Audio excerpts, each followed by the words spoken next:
Welcome to Freedom from Fire. As always, we'll give you a glimpse into the Philadelphia Fire Department and show you how you can keep yourself and your family safe.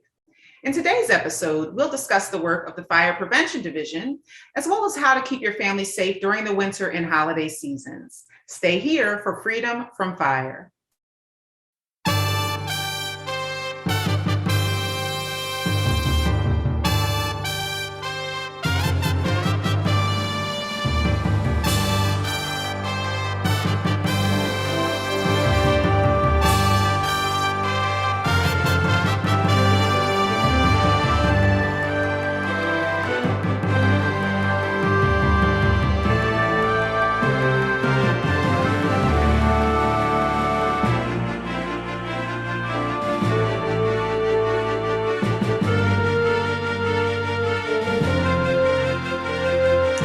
Hello, and welcome back to Freedom from Fire. I'm your host, firefighter Kamilah Bayete. I'm currently stationed in our department's Fire Prevention and Code Division, where community risk reduction efforts are a primary goal.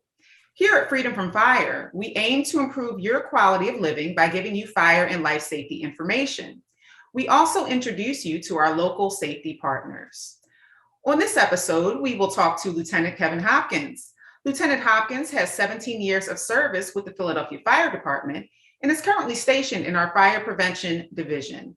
Lieutenant, thank you so much for joining us today. Thank you for having me. All right, so first, Lieutenant, let's start off. Tell us a little bit about yourself. All right. Well, I joined the fire department a little later in life. I was 40 years old when I got on. So I have 17 years on the Philadelphia Fire Department. It's something I always wanted to do. Took the test several times, and finally my number came up. And I'm just happy to be a part of it and part of the mission of the fire department.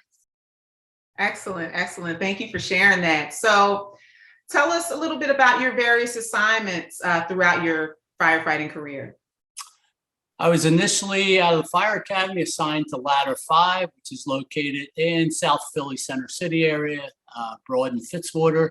I spent 9.5 years at Ladder 5 prior to transferring to Ladder 8, which is located in the Germantown section. I spent nearly 4 years at Ladder 8, and I was given the privilege to drive a battalion chief for a couple of years prior to being promoted. So my chief at the time must have seen something he liked in me and asked me to come drive for him up in the 13th Battalion, which is located in the northeast section of the city. And it gave me an opportunity to see a different perspective of the fire department and learn a lot of new things, a lot of administrative work, which certainly aids in my current position. And then I was promoted to lieutenant in July of 2021 and was initially assigned to Engine 62, which is also in Northeast Philadelphia. And this opportunity to work in the Fire Prevention Division became available, and I interviewed and was awarded the position. All right, and when was that? How long have you been with Fire Prevention? Well, I was initially temporarily assigned since February of 2022, and then officially got assigned there in July of 2022. So I've been there for about 10 months. All right. So we're going on about a year, getting close to a year. Right. What would you say has been, in terms of what your view was about regarding fire prevention prior to coming on in your current role? And then now, how has that view changed or remained the same since you've been here? That's a great question, Camilla. Well, I think it's common in the field to look upon fire prevention as almost like a different entity from the fire department. And I personally did not know all that the Fire Prevention Division was involved in prior to being assigned down there. Just their hands are in everything. Very busy, very active unit. You have members that are really concerned about public safety and strive to promote that through educational practices. So now being down there, my perspective has completely changed in the fact that there's a lot to do. I guess in the field we just didn't realize how much fire prevention does. So I don't know if that answered your question exactly, but if not, I'm sure you're going to further dig in. Well, absolutely. I mean, I can attest to that. Coming into fire prevention, it's the same thing. Just amazed at how much fire prevention actually does, and just the great work that fire prevention does. Very active, and as you said, the members in fire prevention are all very concerned about safety, fire safety, and about educating the public. So I can attest to that. So let me ask about another transition of yours. So transition from firefighter into lieutenant. How was that transition for you? And what was, I guess, one of the biggest challenges in that transition? Well, certainly the biggest change in transitioning from firefighter to lieutenant is you're going from a subordinate to now a supervisor. And now you're responsible for other people, especially when you're in the field. You have 3 members if you're assigned to an engine company, 4 members if you're assigned to a ladder on the truck every day, that you're responsible for their safety.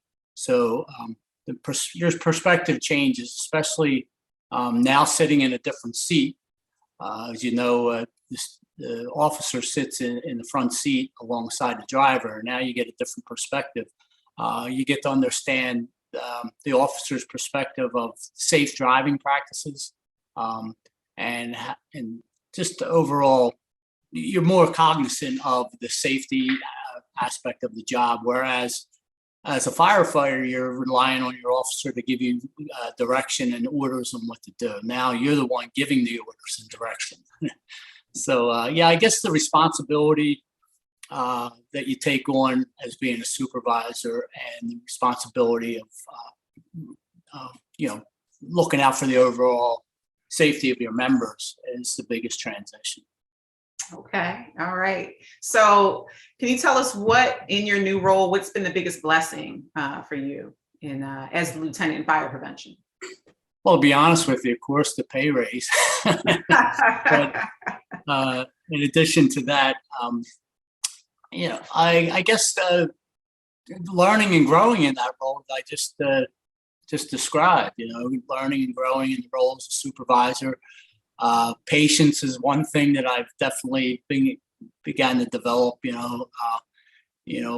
seeing a different perspective. And also, I guess, seeing some of the things that I did as a firefighter that as an officer now, I particularly don't.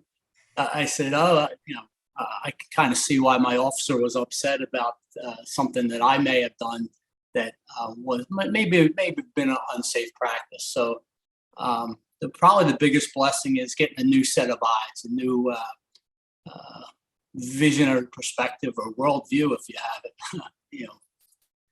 to the job, different perspective. Thanks. All right, absolutely. So you talked about how busy you are in fire prevention, how busy fire prevention is. What does a typical day look like for you? Well, a lot of emails. That's a big change too. I'm responsible for doing the roll call of all the members. I guess I'm the go-between between the captain and the battalion chief in our division. So I receive all the initial requests, and if there's something that I personally can't handle, then I'll funnel it through the captain or the battalion chief. But basically, most of the correspondence that needs to go to the captain or battalion chief will initiate with me, and then I'll send it up the chain of command. All right. So you mentioned the chief, battalion chief. So we actually had Chief Bauman on the show last season. And he was speaking about the work that fire prevention is doing with the smoke alarm installation program. So since then, we've been very aggressive fire prevention with smoke alarm installations. Can you tell us more about that program, and then also how many smoke alarms the program has installed in 2022? Sure. Well, obviously, smoke detectors are the first warning and earliest warning, and our everyone's greatest asset. that's another thing I didn't realize how much involvement fire prevention had in this program. We are currently fulfilling a grant-funded program, and we to date have 25,000 just this year installed in residences in the city of Philadelphia. Yeah, the importance of having a smoke alarm or smoke detector in your home can't be stressed enough. It is the earliest warning, and we have, in addition to our field companies installing smoke detectors, we have our community action teams who are very active in installations. Also, our members at Fire Prevention are out there weekly installing smoke detectors, in addition to adaptive smoke alarms that I'm sure that you're going to bring up shortly. So yeah, and also we've done a big push recently in the past, I guess, about 4 months with a specialized unit out there making sure that these requests are being fulfilled. Due to the COVID pandemic, smoke detector installations were kind of halted for a little bit for obvious reasons, but we've been doing our best to try to fulfill every request that has come through our office. That's great. So you mentioned the adaptive smoke alarm. So yes, I definitely want to ask you about that. Tell us more about the adaptive smoke alarms. They are available for hearing impaired. So tell us about those specific smoke alarms, how they work, and then also how many adaptive smoke alarms we've installed this year in 2022.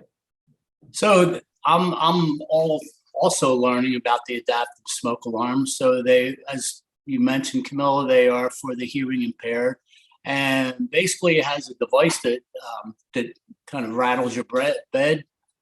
So there'll be a kind of a device placed under the mattress, and in the event that your smoke alarm goes off in the house, that adaptive alarm will pick up that the frequency of the smoke alarm and activate the adaptive smoke alarm. So those who are hearing impaired, who may not necessarily be able to hear your smoke alarm, will feel that tactile vibration and be alerted to that the smoke alarm has been activated in the residence. And to date, just this year, we've installed 180 of those.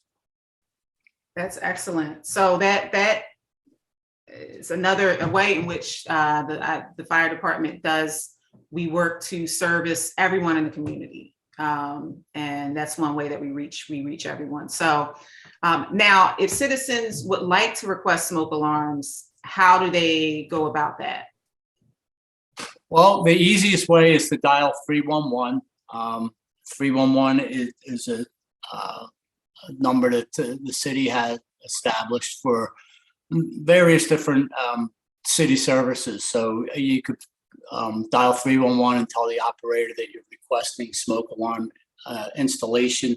Also, you can just type in the search bar Philly 311. It'll take you to the city website. You can navigate through service requests and just type in the search bar at the top smoke alarm request, and it'll come up, and you can also submit requests through Philly 311 on the city website.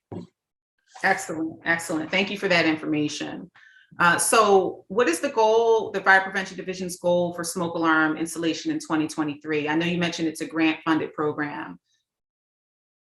Yeah, the goal is to have every request met. Everybody who needs a smoke detector within the city of Philadelphia receives one, not just one, but one on every level of their household. That's what is code in the city of Philadelphia, one on every level. And if you want to dig a little deeper, National Fire Protection agencies suggest that you have one in every living space too, every one in every bedroom. So the goal is to make sure everybody is protected by smoke alarms. Great. Thank you, Lieutenant. Now we're going to take a short break. All right, but when we return, we'll keep this awesome conversation going. So please stay tuned.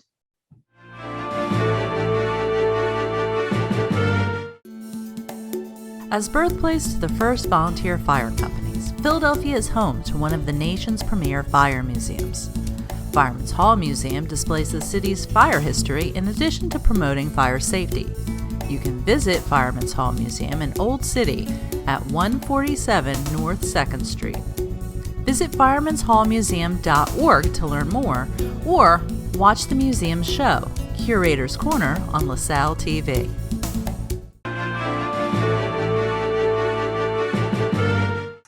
Welcome back to Freedom from Fire. I'm your host, firefighter Kamilah Bayete. We are talking to Lieutenant Kevin Hopkins of the Fire Prevention Division. Now, Lieutenant, in addition to the smoke alarm installation program, the Fire Prevention Division also educates the community on fire safety through our youth and older adult presentations, as well as our staff trainings, which you mentioned some of those already. Tell us a little bit more about those programs. All right, so we have a school team that goes out and educates elementary schools on fire safety and fire prevention. Our school team does a great job at doing that. In addition to that, we have the Joyce Craig fire safety camps in the summer, where our representatives from our youth team, as you know, Kamilah, you're part of our youth team, visits a recreation center, many recreation centers throughout the city, and instructs the kids who are attending day camps on fire prevention and fire safety. In addition to that, we have our older adults team who visits community centers for older adults, and also nursing homes, things like that, to educate the public on fire safety also. We are requested by many facilities to educate their staff on fire safeties. Most of those are daycare centers, educational institutions that are required to have their staff members receive fire education and safety training. Okay, so kind of tagging on to the youth, Lieutenant, today you were involved in a Read Aloud program? Yes, ma'am. All right, so tell us a little bit more about that program and the Fire Prevention Division's involvement. Great. Well, we were recently invited by an organization who's partnering with the General George Meade Elementary School in North Philadelphia to provide services, much needed services for this public school. So I was contacted nearly 2 months ago from the organization called Hope Worldwide, who is trying to assist the school principal with getting aid into the school. So she had reached out to the fire department, in addition to other community organizations, to try to engage our participation in what they're doing there at Meade. So one thing she had asked us fire prevention to do is to participate in a Read Aloud program for the students there at General Meade School. And so today was the initial day of doing that, and we had a blast. I had a group of first graders in the school library. We read a book together. We discussed it. The kids had a lot of questions regarding the fire department and what it's like to be a firefighter. And even the teachers had some questions too. So we were able to educate them that. And this is going to be an ongoing event here at Meade School. So yeah, it was a great opportunity, and we just feel blessed to be a part of that. Well, that's great, Lieutenant. It's always great to be forming new partnerships, and that's something that the Fire Prevention Division does do well. So that sounds like a great program.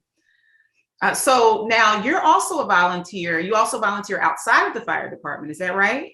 I do, yes. All right. So tell us a little bit more about your volunteer work. Okay, most of my volunteer work alongside my wife occurs within our church.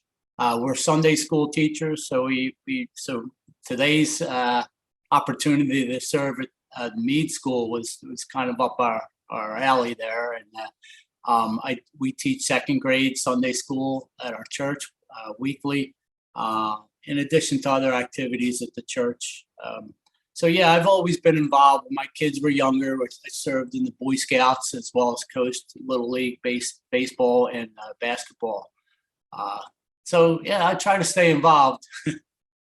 Well, it sounds like you're in your wheelhouse here in fire prevention. Yes. Excellent, excellent. So how is that work, your volunteer work outside of the fire department? How has that informed your work here in fire prevention? Well, obviously with the youth, my heart's been to educate the youth, on a number of different levels. But here in fire prevention, we have the opportunity to educate them about fire safety, fire prevention. So hopefully, if we reach one or a few kids that they could avert a tragedy by learning about the safety aspects of fire safety. That's great. So, so since you've been here, you also have some involvement with our department's chaplain program. Is that correct? Yeah, that's true. When they initially started the chaplaincy program several years ago, I received the initial training. Although recently I haven't been very active. I did respond the day of the tragic collapse when sadly Lieutenant Williamson was killed in the line of duty. Responded to Temple University Hospital to administer to members that were there injured and also their family members. Although because I'm busy in other areas, in school also receiving an education degree, I haven't been a very hands-on participant as I would like to, as much as I would like to, with the chaplaincy program. Okay. Thank you for sharing that with us. Now, you just mentioned you're in school, so I have to ask. Tell us about your what you're in school for, what you're studying. That's great, Kamilah. I never had any desire to further my education. Wasn't even on my radar. And I'm in school for early childhood education. Another thing that I had never really thought of being an educator. However, my role as a Sunday school teacher has really moved my heart to desire to teach children, and it's been my heart. So, like I already mentioned, today was a blessing to me. Getting out to these schools is a blessing, and serving in Sunday school. So that's what initiated. So it's online school. It's an associate's degree program for now, and I hope to be finished that degree in the upcoming spring semester, and then who knows where we're going to go from there. All right. Well, I look forward to seeing where that takes you. Yeah, definitely. Well, that's great. That's great. Now, I want to switch over to a little bit, talking a little bit about holiday season, winter. We're currently in peak fire season, where we usually see an uptick in fires. Can you tell us why we see more fires during this time of year? Sure. Probably the primary reason is that people are finding alternative ways to heat their homes, or they're not getting their home heating system properly serviced. But with my experience, it's been the alternative methods of heating that have been probably what I've witnessed as the primary causes of fires during the winter season. Okay, so bringing up one of those alternate heating methods, can you tell us, in regards to space heaters, can you tell us how residents can keep themselves safe while also using space heaters, keep their families safe while using space heaters? Absolutely. So one thing you want to do is purchase a heater with a seal of approval from a qualified testing laboratory. Underwriters Laboratory would be probably the primary one. So you want to look for that. Usually it's on the cord. Let's say UL approved or on the actual heating device itself. Choose one that has a thermostat, so you can adjust it, and also one that protects it from overheating. In addition to that, you want to plug it directly into the outlet. You don't want to use an extension cord on these. And also, You want any kind of heating, a portable heater, at least 3 foot away from any combustible surface. Now, by combustible surface, I mean anything that can burn. Also, you want to keep them out of reach of children, small children. Yeah, so and make sure that they're not blocking any exits too. Keep them out of the way so they're not blocking in your means of egress to get out. Okay. So another one of those alternate heating methods are a lot of people use ovens during this time of year to heat. People who don't, may be their only source of heat. So can you speak to that practice from a fire safety perspective, and what are the alternatives for that? Yeah, we certainly would discourage anybody from using their oven as a means of heating their home. I've seen a number of fires caused by that. There are help sources available out there. If you contact a utility company, there's always means to help you assist residences with getting their utilities straightened out there so they can heat their homes. So we would definitely not encourage using your oven as a ways of heating your home. We would discourage that. Okay. All right. Thank you. So I wanted to get one more question in before we wrap. So we recently had our annual tree tagging event. This is where we educate the public on Christmas tree safety tips. Can you tell us about the specific hazards concerning live Christmas trees and holiday decorations? And then also, how can families stay safe while also enjoying Christmas trees and decorations? Sure thing. Well, first of all, if you're using a live tree, you want to choose a tree that's fresh, that doesn't have any needles that are falling off of it.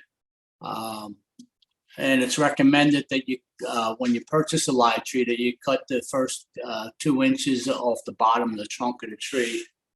Keep it hydrated, just like we need to be hydrated. The tree needs to be hydrated too. So water your tree daily. And also keep it away from any direct heat sources, right? You don't want it near any fireplace, radiators, certainly not any candles, or heating vents.